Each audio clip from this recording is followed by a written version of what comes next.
नमस्कार, स्वागत है आप सभी का व्यूज हाइलाइट्स में। शुरुआत करेंगे फटाफट खबरों का सिलसिला। मैं हूं गरिमा रितेश। शहर में इन दिनों बाइक चोरी गिरोह काफी सक्रिय हो रहा है। शहर में कोतवाली शिवाजी पार्क थाना क्षेत्र में आए दिन बाइक चोरी की घटनाएं तेजी से बढ़ रही हैं। शुक्रवार देर रात एक बाइक चोरी शहर कोतवाल थाना क्षेत्र में लगे सीसीटीवी कैमरों में कैद हुई। बाइक चोर ने बाइक को चुराने की कोशिश की, लेकिन लोगों के आने से असफल हुआ। जागरूक लोगों का कहना है कि पुलिस की माकूल गश्त की कमी के कारण चोर सक्रिय है। कोरोना महामारी के दौर में पिछले 11 महीनों से बंद पड़ी शिक्षण संस्थाएं अब सुचारू हुई हैं। ऐसे में सभी कोचिंग संस्थाएं कोविड प्रोटोकॉल का पूरा ध्यान रखकर बच्चों को शिक्षण व्यवस्था उपलब्ध करा रही हैं। बच्चे भी मास्क लगाकर पढ़ रहे हैं और कोरोना महामारी की रोकथाम में पूरी भूमिका निभा रहे हैं। एक इंस्टीट्यूट के डायरेक्टर पंकज मिश्रा ने माध्यम टीवी को बताया कि कोरोना महामारी की रोकथाम और उसके संक्रमण के फैलाव को रोकने के लिए सभी कोचिंग इंस्टीट्यूट सरकार की गाइडलाइन की पालना कर रहे हैं। उन्होंने सभी इंस्टीट्यूशन से आग्रह किया कि वो शिक्षण व्यवस्थाओं को सुदृढ़ करें, क्योंकि पिछले कई महीनों से शिक्षा की गाड़ी पटरी से उतर जाने के कारण बच्चों को खासी परेशानी का सामना करना पड़ा है। ऐसे में दोबारा एक बार फिर से हम सभी लोग बच्चों की शिक्षा और कोविड प्रोटोकॉल का ध्यान रखें। तो मैं राज्य सरकार केंद्र सरकार दोनों का जो है हृदय से धन्यवाद देना चाहता हूं कि जिन्होंने इतने कोरोना टाइम पीरियड में इतना अच्छा जो है व्यवस्था करके और सारी चीजों को सुचारू रूप से संचालित करवाया और हमारी शिक्षा के जो अब क्षेत्र का जो रह गया था उसको भी स्टार्ट करवाया। और अब हमारी जो जिम्मेदारी बनती है कि हम लोग उनकी गाइडलाइन केंद्र सरकार राज्य सरकार की गाइडलाइन का पालन करते हुए सारे दिशा निर्देशों का पालन करते हुए हम शिक्षा के क्षेत्र में जो एक कुछ समय के लिए जो हमारी एक हम कह सकते हैं कि वो ट्रेन का पटरी पे से उतरना इस तरीके की एक स्थिति आ गई थी, वापस से उस शिक्षा के क्षेत्र को वापस से हम उसी पटरी पर उसी ट्रैक पर हम लेके आएंगे। तो अभी बच्चे जो आपके पास आ रहे हैं किस प्रोटोकॉल से उनको पढ़ाया जा रहा है? सबसे हम पूरा सोशल डिस्टेंसिंग का पूरा ध्यान रखते हुए पूरी दिशा निर्देशों का पालन करते हुए कोविड-19 जो गाइडलाइन है उनकी पालना करते हुए और पहले हम सैनिटाइजर और अपना टेम्परेचर उनका मेजरमेंट करते हैं और उसके बाद में हम केवल 2-2 3-3 घंटे के लिए 3-3 घंटे के लिए बच्चों को बुला रहे हैं, जिससे कि वो बच्चा जो है पूरा अपना स्टडी पे कंसंट्रेट करे। और स्ट्रेंथ जो है हमारी वो हम लिमिटेड बुला रहे हैं, बैच वाइज। ये नहीं कि सबको एक साथ बुला रहे हैं, क्योंकि सबको एक साथ बुलाने पे गैदरिंग होगी और फिर वापस से वो एक इन्फेक्शन फैलने का डर रहता है। तो हमने इसलिए पहले बैच डिसाइड कर लिए, छोटे छोटे बैचेस में हम बुला रहे हैं। जिस रूम में एक बार हम बच्चे को एक क्लास लगती है उस रूम में उस दिन कोई दूसरी क्लास नहीं लगेगी। पहले वो सैनिटाइज होगा, उसके बाद दूसरी जो है क्लास नेक्स्ट डे उसमें आएगी। ये हमने किया पालना। मास्क सबके लिए compulsory, no mask no entry जो हमारी सरकार का आदेश है उसकी हम पालना कर रहे हैं। बिना मास्क और यदि कोई बिना मास्क आ रहे हैं हम यहाँ से मास्क प्रोवाइड कर रहे हैं। सैनिटाइजर की मशीन हमने यहाँ पे प्रोवाइड कर रखी है। हर क्लासरूम के बाद सैनिटाइजर की व्यवस्था। शनिवार को न्यायिक विभाग में ड्राइवर पद की भर्ती के लिए परीक्षा आयोजित की गई। शहर भर में कई केंद्रों पर यह परीक्षा आयोजित की गई, जिसमें बड़ी संख्या में परीक्षार्थियों ने भाग लिया। ओसवाल स्कूल के प्राचार्य विनोद कुमार शर्मा ने बताया कि लगभग 1000 परीक्षार्थी परीक्षा केंद्र पर परीक्षा दे रहे हैं। परीक्षा में माकूल व्यवस्थाएं हैं और कोविड प्रोटोकॉल के तहत परीक्षार्थियों को प्रवेश दिया गया है। इधर परीक्षा छूटते ही बड़ी संख्या में बेरोजगार युवकों की भीड़ नजर आई, लेकिन गनीमत ये रही कि बाजार बंद होने की वजह से जाम नहीं लगा। और आपके यहाँ सेंटर है, किस तरीके की व्यवस्था है? राजस्थान हाई कोर्ट के द्वारा प्रत्येक जिले में ड्राइवर भर्ती परीक्षा एवं अन्य पदों के लिए भर्ती परीक्षा में ये प्रतियोगिता परीक्षा हो रही है, जो आज ओसवाल स्कूल में इसका केंद्र है। 1056 कैंडिडेट इस पूरे सेंटर पर जो विंग 1 विंग 2 एवं ओपीएस के सेंटर पर बैठे हैं। यह परीक्षा प्रातः 11 बजे से 1 बजे तक आयोजित की जा रही है। प्रत्येक परीक्षार्थी को मास्क लगाना आवश्यक है, सैनिटाइज कराना आवश्यक है और पानी की बोतल की व्यवस्था सेंटर के द्वारा की गई है। सारी व्यवस्थाएं माकूल हैं। परीक्षा शांति से संपन्न हो रही है। कहने को तो अलवर तहसील मिनी सचिवालय में शिफ्ट कर दी गई है, लेकिन वहां सुविधाओं के अभाव में डीड राइटर्स और स्टाम्प वेंडर्स परेशानी झेल रहे हैं। तहसील को नए भवन में शिफ्ट करने के बाद वहां लाइट की व्यवस्था नहीं होने के कारण डीड राइटर्स लोगों को खासी परेशानी का सामना करना पड़ रहा है। डीड राइटर्स पर स्टाम्प विक्रेता एसोसिएशन के जिलाध्यक्ष दिनेश भार्गव ने मीडिया को बताया कि लोग इन्वर्टर अपने घरों से ले जा रहे हैं। तब जाकर वहां काम चल रहा है। लाइट के लिए फाइल लगा दी गई है, लेकिन ना तो नगर विकास न्यास और ना ही जिला प्रशासन लिखने के लिए तैयार है। ऐसे में विद्युत विभाग भी टेम्परेरी कनेक्शन के लिए सहयोग नहीं कर रहा। ऐसे में डीड राइटर्स और स्टाम्प वेंडर्स को खासी परेशानी का सामना करना पड़ रहा है। असल में समस्या ये है कि वहाँ पे एक पावर हाउस बनना है। उस पावर हाउस के लिए आरएससीबी हमें कनेक्शन नहीं दे रही है। हमारी स्टाम्प वेंडर डीड राइटर संयुक्त समिति अलवर को हमने काफी अप्रोच करा तो उन्होंने कहा यूआईटी से एनओसी लाओ। पिछले दिनों हम यूआईटी से मिले और यूआईटी में हमने अप्रोच करी कि हमें एक एनओसी दे दी जाए जिससे कि हम विद्युत कनेक्शन ले सकें, वो भी टेम्परेरी है। तो जब हम यूआईटी में कल मिले अधिकारियों से तो उन्होंने कहा हम किसी भी तरह से कोई परमिशन देने की स्थिति में नहीं, क्योंकि ये परमिशन प्रशासन, जिला प्रशासन देगा आपको। इसलिए देगा क्योंकि हम तो केवल एजेंसी थे निर्माण की और वो हमने निर्माण कर दिया। अब जो काम है वो प्रशासन का है। तो अब मंडे को हम जाएंगे, जिला कलेक्टर महोदय से निवेदन करेंगे कि हमें वहाँ यूनियन के लिए बिजली का कनेक्शन दिया जाए, क्योंकि अब दिन प्रतिदिन मौसम बदलता जा रहा है और हमारे जितने भी इक्विपमेंट हैं बिना बिजली के चलते नहीं है।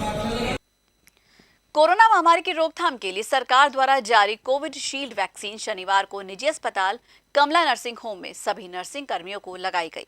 इस दौरान कोविड प्रोटोकॉल का पूरा ध्यान रखते हुए कोवैक्सीन लगाई गई। कमला नर्सिंग होम की डॉक्टर कमला यादव ने मीडिया को बताया कि इस वैक्सीन से किसी तरह का कोई खतरा नहीं है।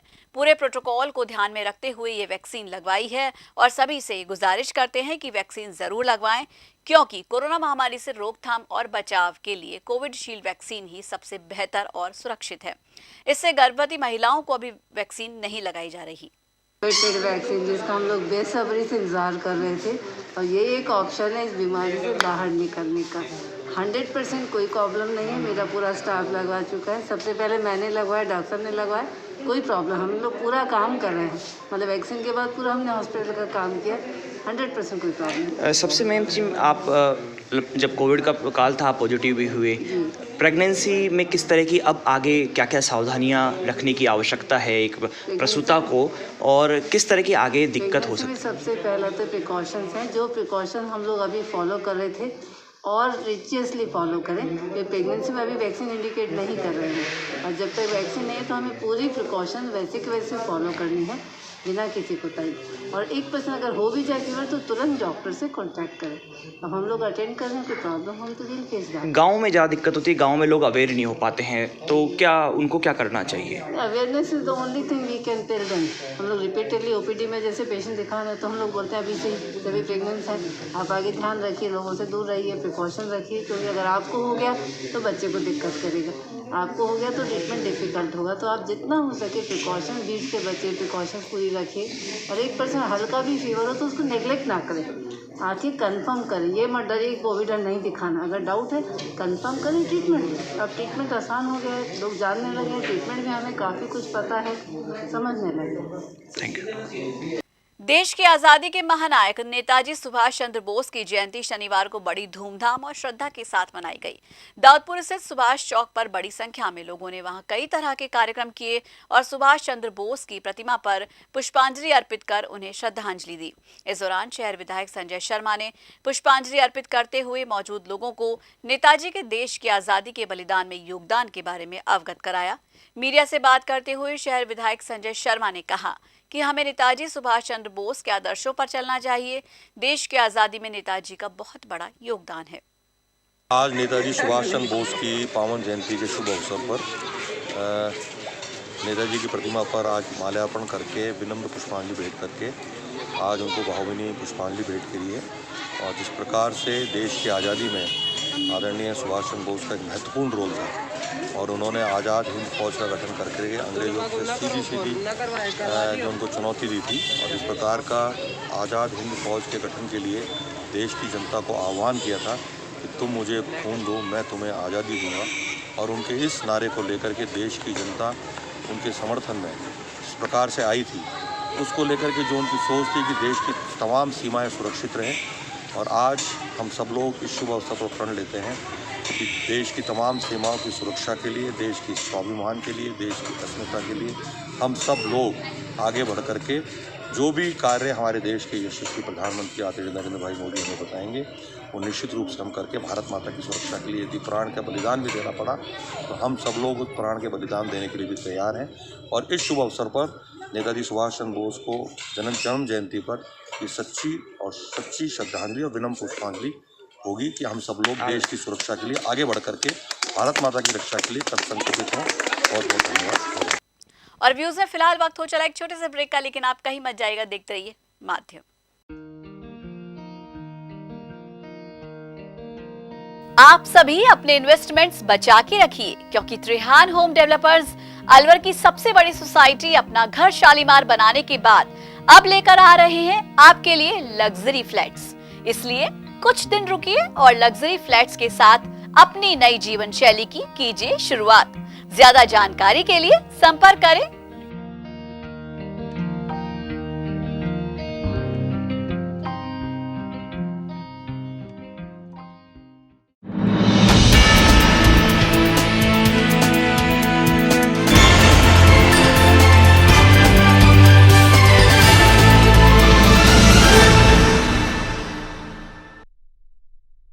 व्यूज में एक बार फिर से आप सभी का स्वागत है और अब फिर से रुक करेंगे कुछ और खबरों का। कोरोना महामारी के दौर से ही शहर का पुरजन विहार कंपनी बाग बंद पड़ा है। ऐसे में पार्क में घूमने वाले लोगों को खासी परेशानी का सामना करना पड़ रहा है। इस मामले को देखते हुए पर्यावरण से जुड़े लोग और कंपनी बाग में घूमने वालों ने जिला कलेक्टर को एक ज्ञापन देकर कंपनी बाग शीघ्र खोले जाने की मांग भी उठाई है। वहीं शहर विधायक संजय शर्मा ने भी जिला कलेक्टर से इस संदर्भ में बात कर रखी है, लेकिन अभी तक कंपनी बाग को खोला नहीं गया है। ऐसे में शहर विधायक संजय शर्मा ने मीडिया को बताया कि 31 जनवरी के बाद राज्य सरकार के आदेश पारित होने के बाद सभी पार्क को खोले जाने की अनुमति मिल सकती है। इस संदर्भ में जिला कलेक्टर से भी बात की जाएगी। उसमें राज्य सरकार की तरफ से रोक है, जो मुझे कलेक्टर साहब ने जानकारी दी है कि राज्य सरकार की तरफ से अभी कोविड को लेकर के जो अभी बहुत सारी पाबंदी लगा रहे हैं कि उसमें पार्क्स के ऊपर भी पाबंदी है। और उन्होंने जैसा कि हम मान रहे हैं कि अभी बहुत सारी छूट इस 16 तारीख के बाद आई है, और उनका ये मानना है, मेरा भी ये मानना है कि 31 तारीख के बाद राज्य सरकार पार्कों में घूमने की और खोलने की अनुमति प्रदान करेगी। देश में तथाकथित सेक्युलर मीडिया और लोग गलत खबरों को प्रसारित कर लोगों को भ्रमित करने की कोशिश कर रहे हैं, और ये पहला मामला नहीं है। आइए इस मामले से आपको अवगत कराते हैं। बहरोड़ कस्बे में नियुक्त एसएचओ विनोद सांकला के बारे में कल एक भ्रमित और निराधार खबर का प्रकाशन एक अखबार में हुआ, जिसमें एक महिला ने आरोप लगाया कि एसएचओ ने उन्हें थप्पड़ मारा, जबकि उस वृद्ध महिला ने बताया कि मेरा पति उस समय थाने में मौजूद नहीं था। जबकि हकीकत यह है कि उस समय वृद्ध महिला का पति, उसका बेटा और पुत्रवधू थाने में ही मौजूद थे। जब हमारे संवाददाता ने उनकी पुत्रवधू से बातचीत की तो उन्होंने बताया कि मैं और मेरी सास दोनों ही यहाँ मौजूद थे। एसएचओ ने हम दोनों को समझाया और कहा कि ये आपका घरेलू मामला है, इसको आप घर पर ही बैठकर सुलझाएं। मेरे सास द्वारा लगाए गए आरोप निराधार हैं। वहीं जब इस मामले में एसएचओ विनोद सांकला से बातचीत की गई तो उन्होंने बताया कि ये जो वृद्ध महिला है ये अपने दोनों बेटों और बहुओं को बंद करवाना चाह रही थी, लेकिन मैंने उसको समझाइश कर घर पर बैठकर बात करने की बात कही, लेकिन ये बात उस वृद्ध महिला को नागवार गुजरी और उसने मेरे ऊपर गलत इल्जाम लगा दिया। क्या मामला था पूरा? देखिए, परसों रात में एक महिला आई थी, बुजुर्ग महिला, जो आकर के वही शिकायत कर रही थी कि मेरे बेटे बहू ने मुझे घर से बाहर निकाल दिया है। इस शिकायत पर हमने थाने से जब पुलिस भेजी उसके घर पे, तो हमने उसका छोटा बेटा, जहाँ की वो रहती थी, तो उसके छोटे बेटे और बड़े बेटे जो कि अलग रहता है, दोनों को हम लेके आए थे। चूँकि बड़े बेटे के पास वो रहती नहीं है और बिल्कुल अलग है, तो उस बड़े बेटे को हमने भिजवा दिया। छोटे बेटे से उसका वो खुद विवाद बताती है, तो उसको लेकर के हमने पूछताछ की। छोटा बेटा ये कहता है कि साहब मैं ये परेशान करती है, लेकिन चूँकि बुजुर्ग थी उसका क्लेम ये था कि मैं घर से बाहर कर दिया, तो उससे लड़ाई झगड़ा करती है, तो हमने उसको 151 बंद कर दिया था। अगले दिन सुबह आकर के वो ये कहती है कि मेरे बड़े वाले बेटे बहू उनको भी बंद करो और इनको घर से बाहर निकालो। हमने उसको कहा ये हमारा काम नहीं है, ये आपका पारिवारिक झगड़ा है, जिसको हमने दोनों, उसके बेटे की बहू वो भी मौजूद थी जो कि कोई एमए किया हुआ है, उसका क्लेम ये था कि मैं पढ़ी लिखी हूँ, मेरे घर में सीसीटीवी कैमरे लग रहे, ये आए दिन हमें परेशान करती है, दुखी करती है, गाली गलौज करती है, और मेरा पति जो है वो शराब पी के पड़ा रहता। जिस पर हमने उन दोनों की समझाइश की और वो जा करके और फिर उसके बाद चली गई। उसके पश्चात क्या हुआ मेरी जानकारी में नहीं। सर जैसे आरोप लगाएगी कि कल वो बुढ़िया अकेली आई थी, बुढ़ा नहीं था साथ में। नहीं, बुढ़ा साथ में था, बुढ़ा साथ में था और साथ ही साथ उसकी बेटी की बहू, जो छोटे वाला बेटा बंद था, उसकी बहू भी थी। हमने दोनों को समझाइश की और उसके पश्चात हमने उनको दोनों को। तो ये तो सर सीसीटीवी कैमरा में पता लग जाएगा साथ। हाँ बिल्कुल बिल्कुल। सर जो मेरे हस्बैंड यहाँ पे हवालात में बंद थे, मेरी सास यहाँ आई हुई थी। सास ने साहब से बात की, मैंने भी साहब से बात की, साहब ने मुझे भी समझाया, सास को भी समझाया। सास यहाँ पे अभद्र मेरे साथ अभद्र व्यवहार करने लग गई साहब के सामने। फिर साहब ने समझाया कि भाई ऐसे अच्छा नहीं लगता, परिवार का मामला बाहर लाना अच्छा नहीं लगता। मतलब थाना अधिकारी ने काफी समझाइश की कि परिवार का मामला परिवार में निपटाओ, परिवार में ही निपटाओ। अच्छा, और ये आरोप लगाए गए कि थाना अधिकारी ने आपकी सास के थप्पड़ मारा। नहीं मारा, मेरे सामने। आप यहीं मौजूद थे? बिल्कुल मौजूद, मेरे सामने ही बात हुई थी। मेरे सामने साहब ने कोई ऐसी कोई घटना नहीं हुई? कोई अभद्र व्यवहार नहीं किया, ना मेरे साथ किया ना मेरी सास के साथ किया, बस एक समझाइश की। युवा पखवाड़ा और सुभाष चंद्र बोस जयंती के उपलक्ष्य में आज अखिल विद्यार्थी परिषद द्वारा अग्रसेन सर्कल स्थित अलवर ब्लड बैंक में स्वैच्छिक रक्तदान शिविर लगाया गया। अखिल भारतीय विद्यार्थी परिषद के सदस्य अनिरुद्ध कुलक्षेत्र ने बताया कि पूरे देश भर के अंदर अखिल भारतीय विद्यार्थी परिषद द्वारा 12 जनवरी से एक सप्ताह का कार्यक्रम किया जाता है, जिसका आज रक्तदान शिविर लगाकर कार्यक्रम का समापन किया गया। बहरोड कस्बे में गणतंत्र दिवस को लेकर अलर्ट जारी किया गया है और साथ में सभी पुलिस अधिकारियों को निर्देश दिया गया और उन्होंने सभी गेस्ट हाउसेज और होटल्स में करीबन आधा दर्जन होटल्स में गश्त की और जांच की, साथ ही कई संदिग्ध जनों को गिरफ्तार भी किया।